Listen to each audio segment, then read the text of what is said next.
When I got the first one, I was literally seconds away from stepping onto the plane when a call from unknown blared from my cell phone. It was a ringtone I hadn't heard before, one I was pretty sure hadn't come with the phone. Normally, I wouldn't have stopped to answer it, but I was expecting a call about a job I had interviewed for the previous week. I took a deep breath in and accepted the call. "Hello? Do not get on the plane." A woman's voice, garbled and strange, as if her vocal cords had been shredded, and she was trying desperately to choke out speech. Despite the unnerving, fractured quality of her voice, her tone was insistent and eerily calm. Then the call ended. I froze. I had always had a slight phobia of air travel, and something about this call there's no way I was about to get on a 7-hour flight now. I turned around and headed toward the food court. I'd just get another flight later in the afternoon, I figured. I watched from the airport Starbucks 3 hours later as every TV in the terminal lit up with the crash footage of the plane I should have been on. No survivors. Not a single one. I tried to trace the call. So did the police. But there was nothing to trace. There was no evidence my phone had ever received a call around that time. They analyzed phone records, incoming and outgoing communication to my phone, nothing. I wasn't making it up. I couldn't have been. That wasn't the only call. Throughout the years, they were few and far between, but always right. And I always listened. Do not go on that blind date tonight. 5 months later, my would-be date was convicted of killing 4 women, all with my hair color and build.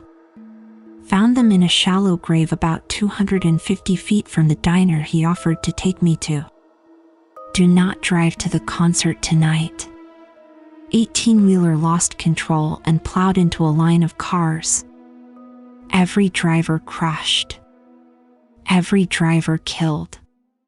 In the stretch of freeway I would have been driving down. No matter if I got a new phone, if I moved across the country, the calls would still come. I could almost feel the presence of whatever it was, whatever it is, watching over me. I imagined being at the bottom of the freezing ocean, still strapped into my coach section plane seat, or being in that mass grave across from the diner, or watching an 18-wheeler skidding toward my car, knowing death was imminent, and I'd get this tightness in my chest. I'd think about how thin that line was. How close I'd gotten. If I hadn't had a job interview I was waiting to hear back from, I'd have never listened to that first call. And that would be it for me. It always felt like something was coming for me. But there was always this fractured, warped voice, with these calls that never seemed to exist after I heard them. Self-destructing warning signals, rotting away before my eyes. And I was alive. I had a bad feeling about this cruise. I had planned it as a girls' week out with some of my old friends from college, and was looking forward to a week in the tropics in the dead of winter, but part of me could almost sense that the call was coming. Maybe I'd watched Titanic one too many times, but there was a little nagging fear from the start. I hoped it would be fine, but I knew that if something was going to happen, I'd get the call. I'd know.